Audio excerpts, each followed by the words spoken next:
Hi, I'm Harris Dvores, and today is the day I'm going to teach you how to play space chess.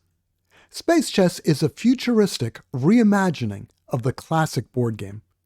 Your space chess set includes a game board, 2 fleets of chess-themed starships in custom colors, 2 fleet strength pads to keep track of how much energy your ships have, and 2 fleet order pads so all of your ships can move simultaneously.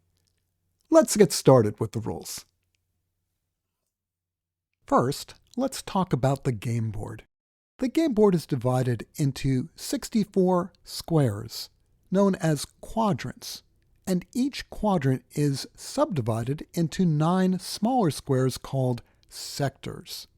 Sectors are referred to by their compass position on the board, for example, southeast or north. The middle sector is referred to as the center sector. Starships in space chess can move into any sector, with the exception of the knight, which always moves into the center sector of a quadrant. When you start the game, you're going to set up your pieces on one side in the 2 rows of quadrants that are closest to you, and you'll have some type of barrier that's temporarily there to block your view of what your opponent's doing. And so you can see in this example that the gold player has set up their pieces in the 2 rows that are closest to them, but the configuration is completely different from that of the silver player. There are different types of spaces or quadrants in space chess, and each one is referred to by a number, type 1, type 2, or type 3. These quadrant types will affect both a piece's movement and its combat ability. There are 6 pieces in space chess on each side. The familiar pieces from chess, the queen, which is the strongest, with 18 units of strength. Now, on the side of the board here, on either side, you have set up the fleet strength pads for both players. So on the left is the gold pad, and you'll see if you look closely here that the queen position is occupied by a marker showing that it's at a strength of 18. Then the bishop, rook, and knight are all at 12. The pawn and the king are at 6 to start. So every piece starts with its own number of points of strength, and throughout the game that will go up and down. All pieces in the game have energy, and most of them have similar movement. Now, there are a few exceptions. The knight moves in the same way that a knight moves in chess. It can go forward 2 and then over 1, or it can go to the left or right 2 and then up 1 or down 1. So it's that same type of L-shaped movement that you'd have in chess. The knight always stays in the center sector. It's the only piece that's like that. All the rest of the pieces have 3 different kinds of movement capabilities. The first one is that a piece can always move anywhere that it chooses within a quadrant. So let's take a look at the queen here for the silver fleet. We'll see that the queen is in the northeastern sector of a type 2 quadrant.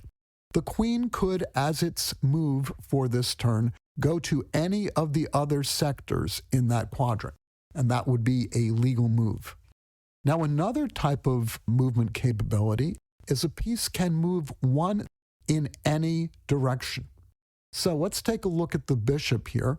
If we wanted to move the bishop 1 in any direction, we'd see that it can go into a number of other quadrants just by moving 1 sector. And let's take a look at the rook here. The rook could move northwesterly and go into the south sector of that yellow quadrant, or it could move straight north and go to the southeast sector of that quadrant, or it could move into the 2 quadrant, or it could move into the 3 quadrant to the right, either the northwest sector or the west sector. So there are quite a few different types of places that you can move as long as you're in a peripheral sector, in other words, a non-center sector. If you happen to be in the center of a quadrant, then these two types of movement capabilities are identical, because whether you move using the in-quadrant capability or you move one sector in any direction, it's going to give you the exact same number of squares that you can move to. Now, there is a third kind of movement in space chess. It's referred to as a jump. Now, a jump is where a piece is in a non-center sector. So in other words, it's facing a direction. In this example here, let's see with the queen is in the northeast sector. It would jump in a northeasterly direction. And so if the queen were to jump, let's say it's in a type 2 quadrant, meaning it can jump 2 quadrants away, it would jump northeasterly and it would end up over here in that 2 quadrant in the southwest sector. It always stops at the first location it can in the quadrant that it's moving to. The rook here cannot jump. Even though it's in a northeastern sector, it can't jump northeast because it's only in a type 1. You can only jump as many quadrants as the number of the quadrant that you're in. Because it is in a 1 quadrant, this rook cannot jump at all. A piece in a 2 quadrant can jump 2. A piece in a 3 quadrant, like this pawn, it could jump in a northerly direction, 1, 2, 3, and it could end up in the south sector of that type 3 quadrant that I've indicated right over here to the north. That's how all the pieces move. Now, there is one exception, and that is the king cannot jump. There are a couple of unique things about king pieces. One of them is they cannot jump. All other pieces can. In the game of space chess, you are the admiral commanding a fleet of starships. And every turn, you are going to instruct all of your captains where it is that you want their ships to move. This is what this fleet orders pad is for down here. And you'll notice then on your side of the board, the fleet orders pad is hidden from your opponent, seated over here, the gold admiral. You can't see what the gold admiral is ordering the gold fleet to do, and they can't see what you are ordering your silver fleet to do. Let's say you wanted to move your queen to the center of its quadrant. You would take this icon here, this queen icon, and you would slide it into the center sector. Suppose the bishop wanted to go to the northwest sector. You would slide it to the northwest sector. Now, the knight is always going to be going L-shaped fashion that knights move. And you'll indicate that by moving it onto one of these bars. So you're always going to move the knight to a location that's one of these bars, and the primary direction, the one it goes to, is the one that you'll move first. If it's going to the north too, then you'll always move it to one of these northern 2 bars. And if it went left, you'd move it to this one. If it went right, you'd move it to that one.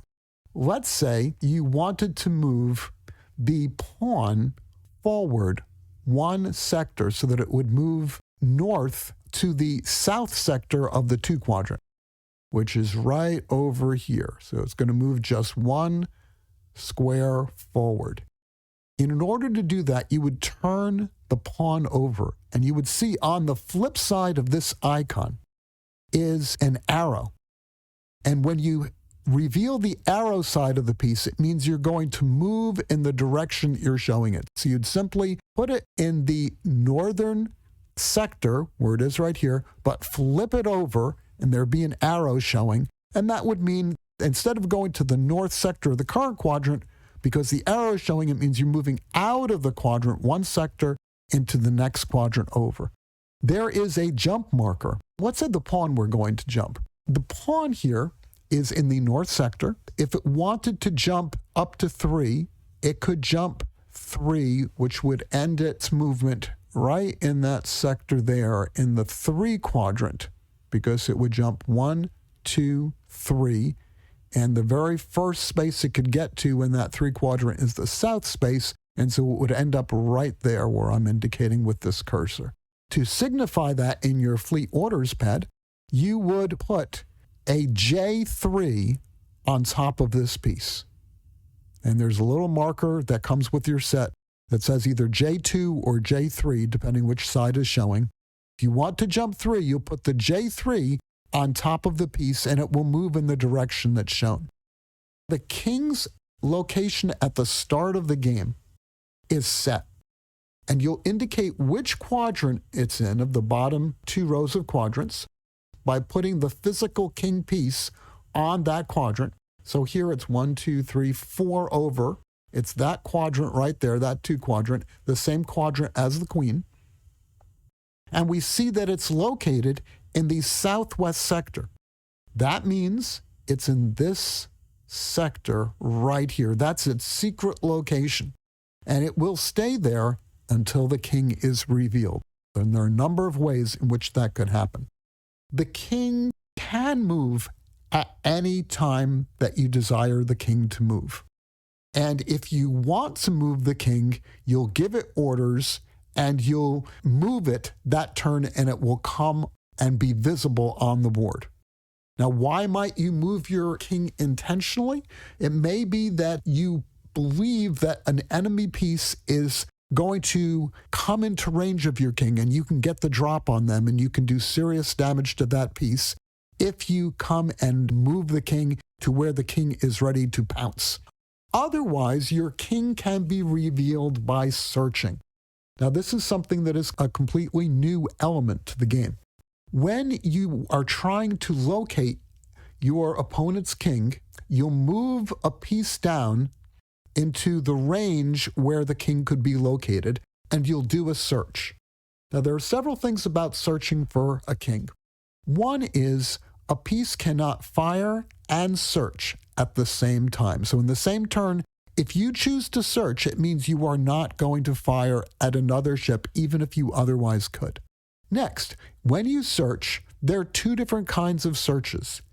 If you are in a location which could border on where the king might be, because you know it's in the bottom 2 rows of quadrants, you can go into the center sector of one of those quadrants and you can search. And by searching in the center sector, you will search not only all of the sectors in that quadrant, you will search all of the other quadrants around it. So let's say you were to move your knight. Knights are great at locating kings.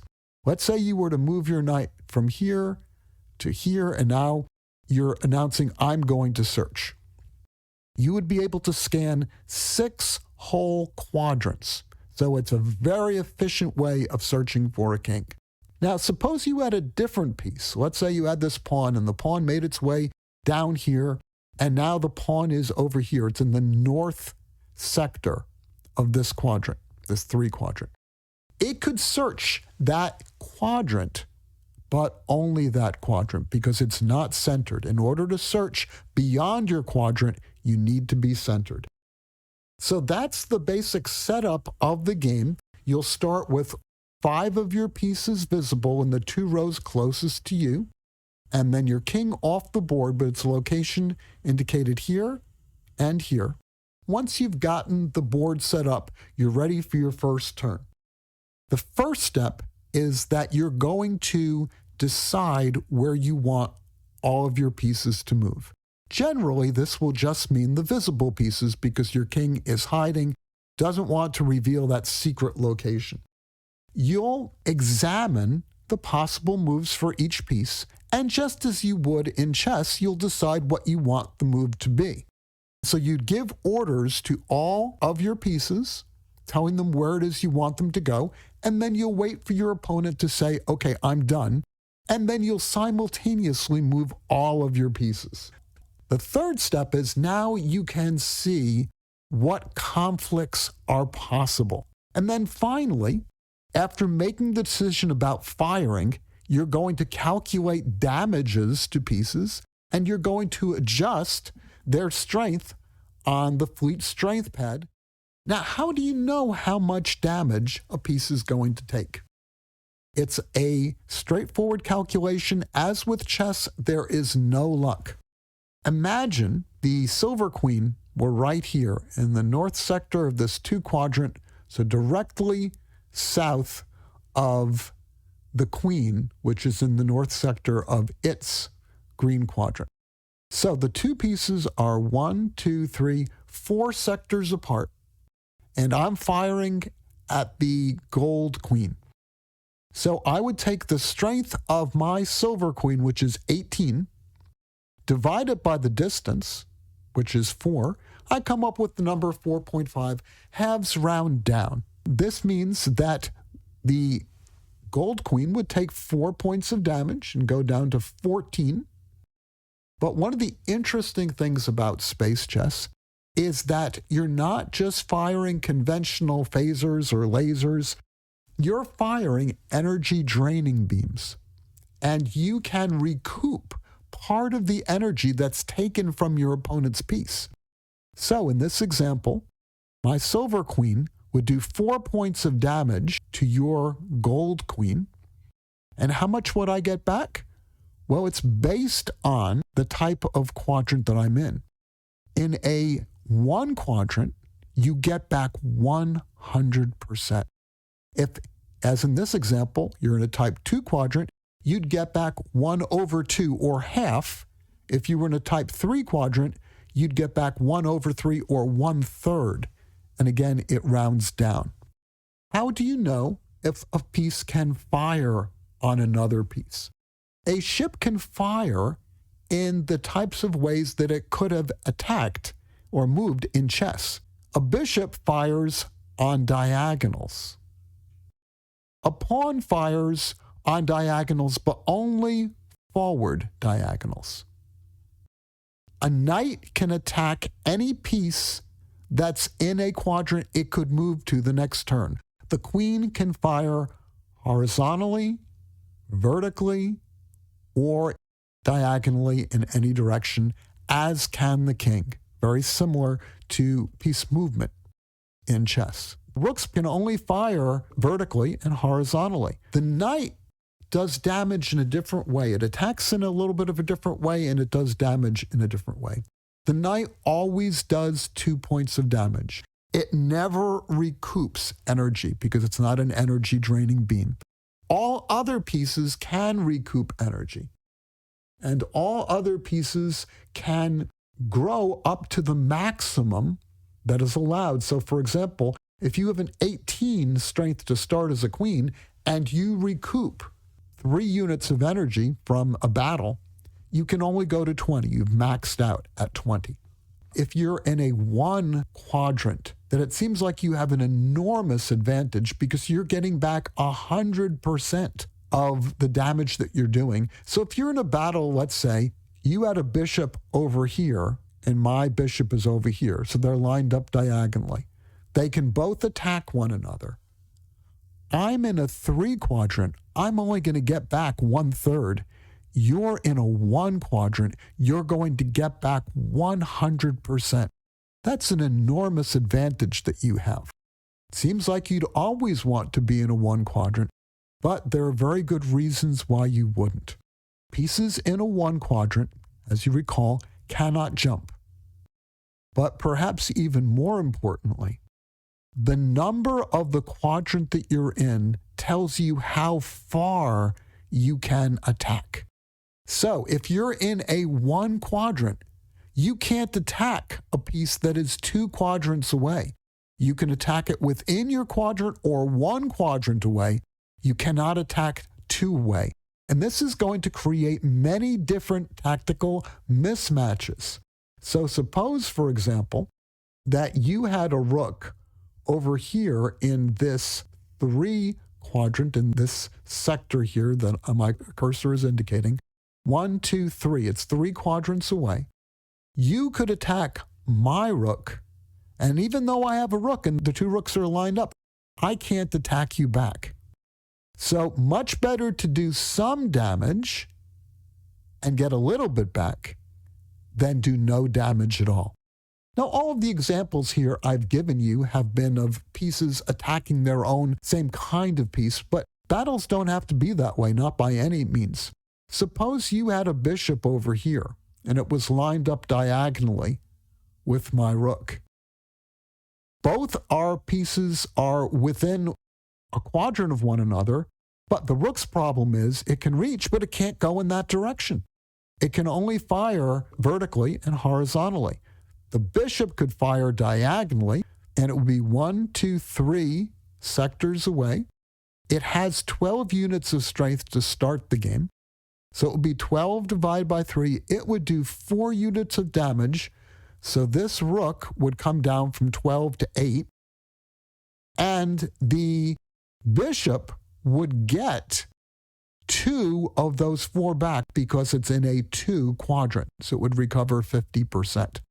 Let me tell you one other rule that's very important. You may have noted when I was talking about jump rules earlier that a piece that is in the center of a quadrant cannot jump, but there's an enormous advantage to being centered. Imagine that you had a rook over here and I have my rook over here. And the 2 rooks are in quadrants that border one another horizontally. But a piece that is in a non-center sector can only fire on sector lines. So this piece could hit a piece here, here, or here. That's it. It can't hit a rook or any other piece that's over here. But now imagine if this rook were down over here. It, because it is centered, fires on quadrant lines. So it can attack any piece that's in a quadrant that is vertically or horizontally oriented to it. So the piece over here could do 6 units damage to that rook. And the rook, even though it's in a 1 and it would love to attack because it's going to get 100%, it simply cannot attack back. So this is another example of where you might have a tactical mismatch. Either pieces of different kinds are lined up to where one can fire and the other one can't shoot back. Or you might have a situation where one can reach the other and the other one can't reach back because it's not in a quadrant that allows it to shoot that far. Or you might have a situation where it's a mismatch because one is centered and so it can strike, but the other one is not centered and can only fire on sector lines and therefore cannot hit back. Many opportunities, as you'll see when we play a sample game, of trying to find a way to get ahead of your opponent so where you can attack and your opponent cannot attack back. Queening a pawn. You can turn a pawn into a queen with 16 strength by moving it to the last row on your opponent's side. Let's say the gold pawn were to come down to here and it were to move to that last row.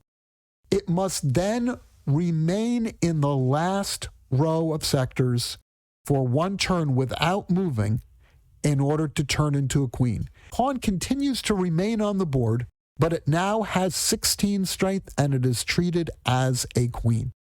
Now, the way to end the game in space chess is to damage and ultimately destroy your opponent's king.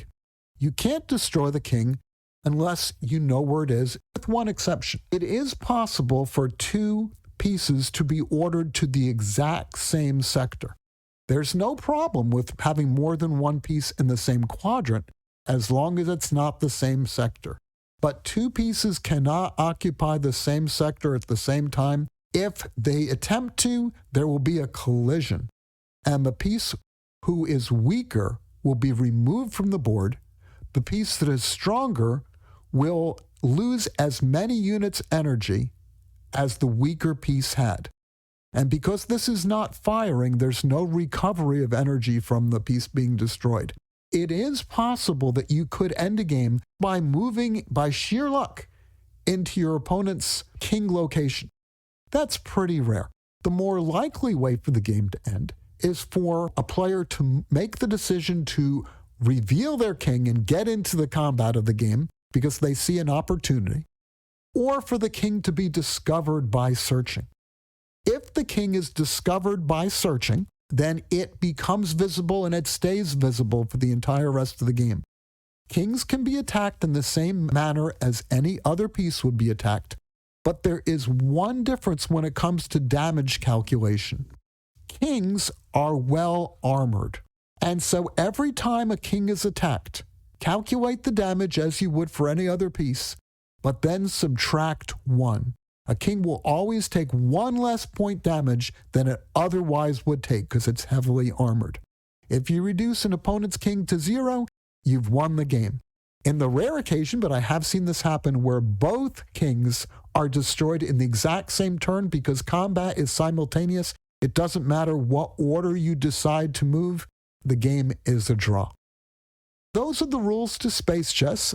It's hard to understand how this works until you see a game actually played, and that's what's going to happen in our next video. Thanks for watching.